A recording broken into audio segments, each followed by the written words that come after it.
안녕하세요. 60일 성경 일독 33일차 두 번째 시간입니다. 이번 시간에는 하박국서를 읽도록 할 텐데요. 하박국서를 읽기에 앞서서 이 열왕기 상하 왕국 시대를 다시 한번 물고기 그림을 통해서 정리해 보고 그리고 하박국서를 읽으려고 해요. 우리가 봤듯이 북이스라엘의 경우에는 기원전 721년에 멸망을 하고요.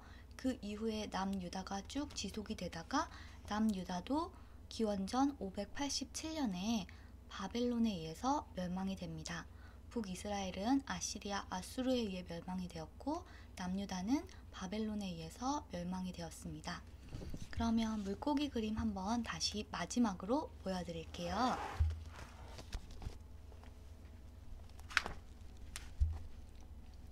자, 우리가 열왕기 상하는 이렇게 머리, 몸통, 꼬리 세 부분으로 나누어서 살펴볼 수 있다고 했어요. 머리 부분에서는 솔로몬이 남북을 다 통일한 통일왕국을 통치하다가 솔로몬이 죽고 나서 솔로몬의 신하였던 여로보암이 북쪽 북이스라엘을 다스리고 솔로몬의 아들 르호보암이 남유다를 다스리면서 이렇게 분열이 된다. 이 부분이 열왕기 상 15장까지 해서 머리 부분이었고요. 몸통 부분으로 넘어가서는 남유다보다는 북이스라엘을 중심으로 이야기가 쭉 이어지는데요. 그 사이사이에 남유다가 들어가요. 남유다 이야기가. 이 몸통 부분에서 가장 유명한 북이스라엘의 왕조는 오므리 왕조와 예후 왕조인데요. 이 오므리 왕조에서도 특히 유명한 왕이 바로 아합 왕이죠. 이 아합이 바알을 끌어들여 와서 북이스라엘은 바알을 숭배하게 되었고 또 아합과 그 아내 이세벨 사이에서 난 딸 아달랴가 남유다 여호사밧 왕의 아들인 여호람에게 시집을 오면서 남방 유다에까지 바알이 침투되는 것 우리가 보았습니다. 그리고 이 당시 북이스라엘에서 활동했던 유명한 선지자는 엘리야와 엘리사가 있었어요. 그리고 북이스라엘에서 여로보암 2세 때 활동했던 선지자는 호세아, 아모스, 요나가 있었고요. 그리고 그때 남유다 여호사밧과 여호람 왕 때 활동했던 선지자는 요엘과 오바댜 선지자가 있었어요. 그리고 이 몸통이 열왕기하 15장까지고요. 꼬리로 들어가서 꼬리 부분의 열왕기하 17장이 되면 호세아 왕을 마지막 왕으로 해서 북이스라엘이 멸망합니다. 그리고 나서는 남유다의 역사를 중심으로 우리가 쭉 살펴보게 되는데요. 북이스라엘이 멸망할 당시 남유다의 왕은 히스기야 왕이었고요. 이 당시 활동했던 선지자는 이사야 선지자와 미가 선지자입니다. 히스기야, 므낫세, 아모니, 히스기야 시대고 또 요시야 왕부터 해서 시드기야 왕까지가 유다 멸망 시대인데요. 이 당시에 활동했던 선지자들은 나훔, 예레미야, 스바냐, 하박국입니다. 우리는 나훔, 예레미야, 스바냐까지 모두 다 읽었고요. 이 마지막 하박국만 읽으면 이 꼬리 부분에 선지자까지는 다 끝납니다. 선지서가 다 끝나고요. 그 밑에 있는 다니엘과 에스겔서는 포로 시대이기 때문에 역대 상하 부분을 읽으면서 함께 읽도록 하겠습니다. 어쩌면 복잡하게 느껴질 수 있는 열왕기서를 이렇게 정리하면서 한번 읽어보았습니다. 그리고 이 열왕기서의 마지막인 하박국을 이제부터 읽도록 하겠습니다. 하박국 앞에 있는 요약 한번 읽어드릴게요. 하박국서의 저자는 하박국이고요.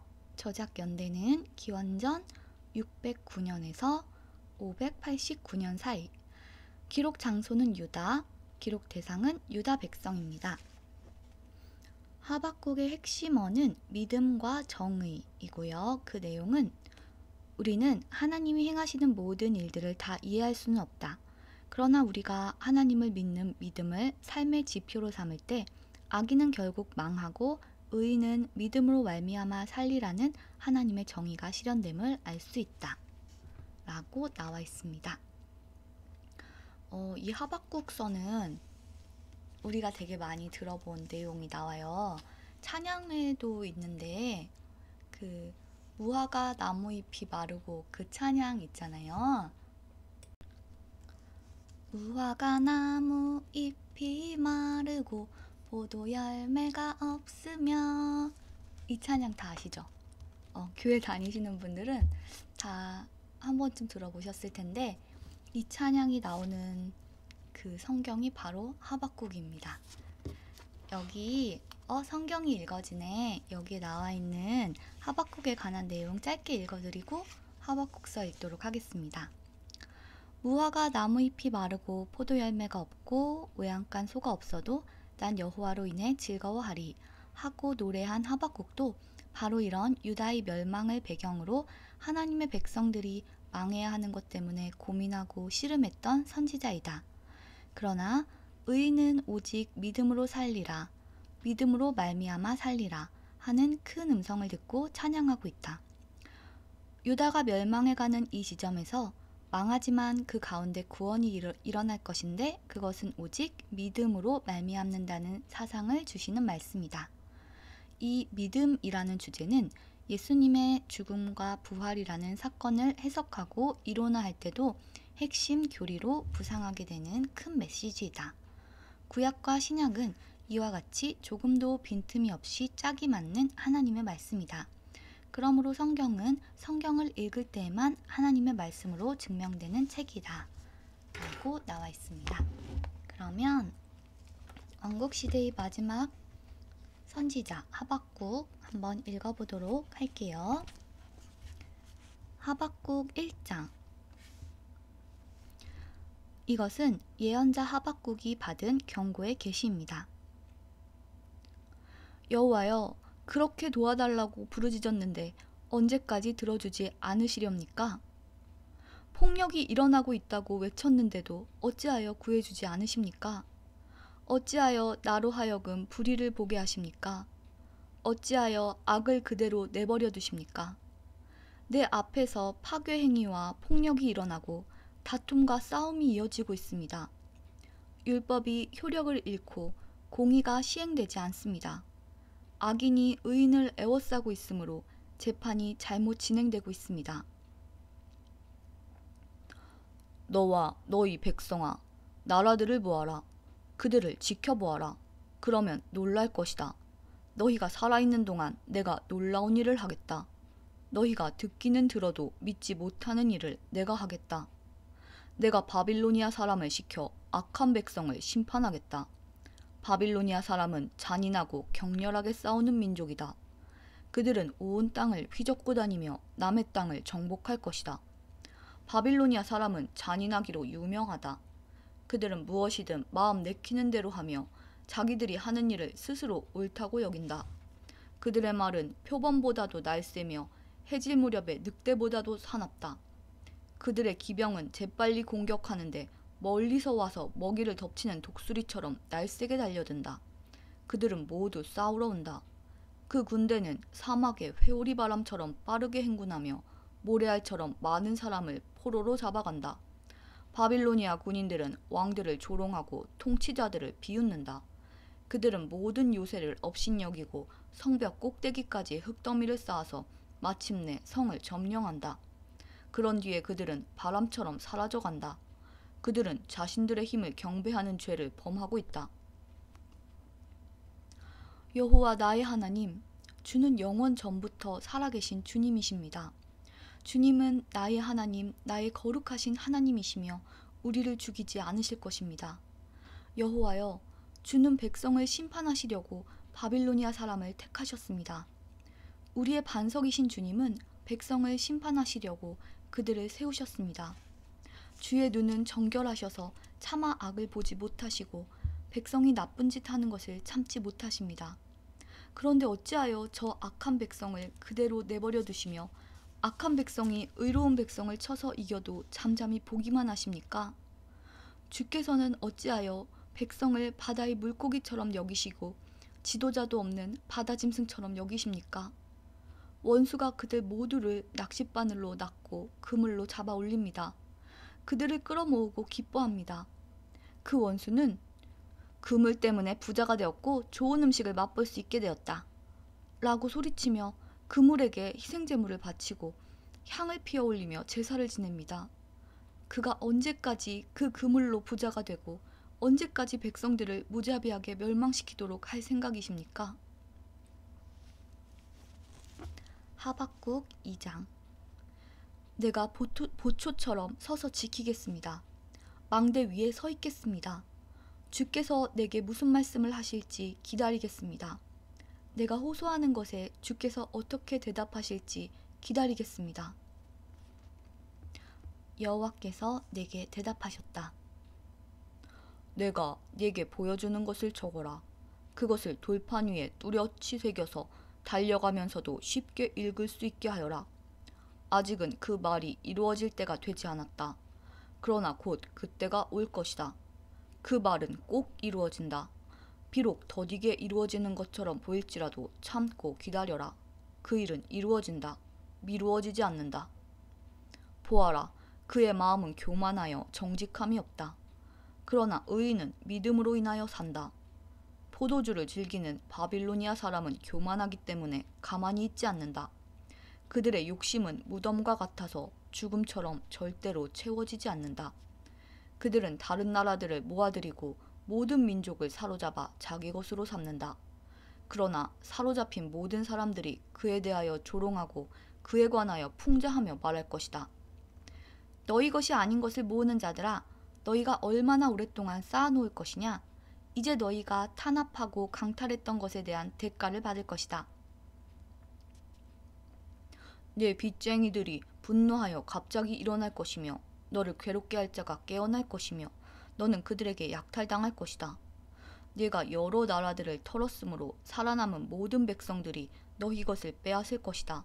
이는 네가 사람에게 죄를 범하고 땅에 잘못을 행하며 도시를 파괴하고 모든 거주민에게 폭력을 행했기 때문이다. 화가 있을 것이다. 자기의 집을 위해 악한 탐심을 내는 자야. 재난을 피하기 위하여 높은 집에 둥지를 세우는 자야. 너는 여러 나라를 망하게 할 계획을 세웠으나 그것 때문에 바로 네 집이 부끄러움을 당할 것이며 네 생명을 잃을 것이다. 성벽의 돌들이 너를 향해 부르짖을 것이며 천장을 떠받치는 들보가 네 잘못을 증언할 것이다. 화가 있을 것이다. 피로 성읍을 건축하며 불의로 성을 세우는 자야. 나 여호와가 불을 보내어 이러한 백성이 세운 것을 태울 것이다. 온 민족이 애써 한 일을 허사로 만들 것이다. 마치 물이 바다를 덮음과 같이 나 여호와의 영광을 아는 지식이 땅에 가득 찰 것이다. 분노하여 남에게 고통을 주는 나라에 재앙이 닥친다. 분노함으로 다른 백성에게 술을 먹이고 그들을 벌거벗기고 알몸을 보려는 자에게 화가 있을 것이다. 너희 바빌로니아 사람은 영광이 아니라 진노를 받을 것이다. 그 진노는 나 여호와의 오른손에 들린 심판의 장과 같을 것이다. 너희는 그 진노를 맛보게 되고 마침내 취한 사람처럼 땅에 쓰러질 것이다. 너희는 그 잔을 마시고 영광이 아닌 부끄러움을 당하게 될 것이다. 너희가 레바논에서 많은 사람을 해쳤으므로 이제는 너희가 상처를 입을 것이다. 너희가 거기에서 수많은 짐승을 죽였으므로 이제는 너희가 두려움에 휩싸일 것이다. 그곳의 여러 성과 성 주민들에게 저지른 폭력 때문에 너희는 두려움에 떨게 될 것이다. 우상은 사람이 만든 것이니 무슨 쓸데가 있겠느냐? 우상은 새겨 만든 것으로 거짓말을 가르칠 뿐이다.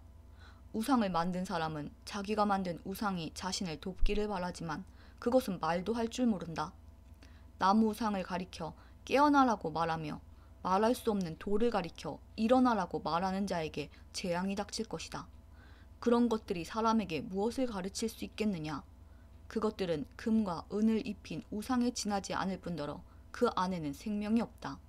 그러나 나 여호와는 나의 거룩한 성전에 있으니 온 땅은 내 앞에서 잠잠할지니라. 하박국 3장. 이것은 예언자 하박국이 시기온옷에 맞춘 기도입니다. 여호와여, 내가 주의 명성을 들었으며 주께서 하신 일을 보고 놀랐습니다. 여호와여, 우리 시대에 주의 놀라운 일을 다시 행하여 주십시오. 우리 시대에 그런 일이 다시 일어나게 해주십시오. 주께서 노하셨을 때에도 잊지 마시고 자비를 베풀어 주십시오. 하나님은 남쪽 대만에서 오십니다. 거룩하신 분께서 바란산에서 오십니다. 셀라. 주의 영광이 하늘을 덮고 하나님 찬양이 땅에 가득합니다. 주는 밝은 빛과 같습니다. 주의 손에서 광선이 나옵니다. 주께서 광선 속에 그 능력을 감추십니다. 전염병이 주 앞에서 행하고 질병이 그 뒤를 따릅니다. 주께서 멈추시니 땅이 흔들리고 주께서 바라보시니 나라들이 두려움에 떱니다. 영원토록 서 있던 산들이 무너져 내리고 오래된 언덕들이 가라앉습니다. 하나님은 언제나 다름이 없는 하나님이십니다. 내가 보니 구산의 장막들이 어려움에 빠져 있고 미디안의 장막들이 떨고 있습니다.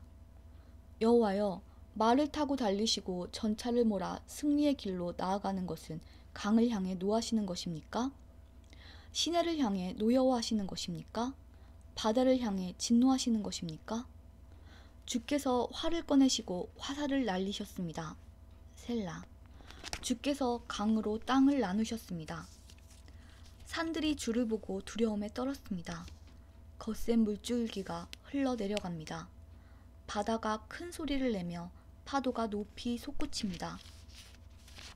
주께서 쏘신 화살이 날아가는 모습을 보고 주께서 던지신 번쩍이는 창을 보고 해와 달이 하늘에서 멈춰 섰습니다. 주께서 진노하심으로 땅을 밟으시며 노하심으로 나라들을 짓밟으십니다. 주께서 주의 백성과 주가 선택한 사람들을 구원하러 오셨습니다. 주께서 악한 백성의 지도자를 누르셨고 그들의 것을 다 빼앗으셨습니다. 셀라. 원수의 군대가 폭풍처럼 밀려와 우리를 흩어버리고 가난한 사람을 아무도 모르게 삼키고 좋아합니다.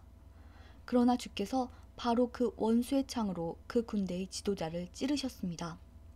주께서 말을 타시고 바다를 지나시고 큰 물을 휘저으셨습니다. 이 모든 것을 들으니 내 몸이 떨립니다. 그 소리를 들으니 내 입술이 떨립니다. 내 뼈에 힘이 빠지고 다리가 후들거립니다. 그러나 나는 우리를 치러 오는 백성에게 닥칠 재앙의 날을 참고 기다리겠습니다. 무화과 나무에 무화과가 없고 포도나무에 포도가 없고 올리브나무에 거둘 것이 없고 밭에 거둘 곡식이 없으며 우리의 양이 없고 외양간에 소가 없더라도 나는 여호와 때문에 기뻐하겠습니다. 나를 구원하시는 하나님을 즐거워하겠습니다. 주 여호와는 나의 힘이십니다. 내 발을 사슴의 발과 같게 해주셔서 가파른 산 위에서도 다닐 수 있게 하십니다. 이 노래는 음악 지휘자를 따라서 내 수금에 맞춘 것이다. 자, 하박국서가 모두 끝났습니다. 오늘의 진도는 여기까지고요. 내일부터는 이제 역대상하를 들어갈 거예요. 그런데 우리가 오늘까지 읽은 내용은 북이스라엘과 남유다가 모두 망하고 이제 포로 시대로 진입하는 순간에 이르렀잖아요. 그런데 역대상하는 이 포로 진입부터 시작되는 게 아니에요. 이제 포로 시대가 시작되는구나를 염두에 두면서 다시 창세기부터 올라가서 쭉 지금까지 읽은 것을 복습하는 차원으로 보아야 할 텐데요. 창세기부터 쭉 복습하면서 내려오는데 여기서 중요한 거는 북이스라엘의 역사는 아예 없어지고 남유다의 역사만 기록이 됩니다. 왜냐하면 여기서는 다윗의 역사를 부각시켜서 설명을 하고 있는데요.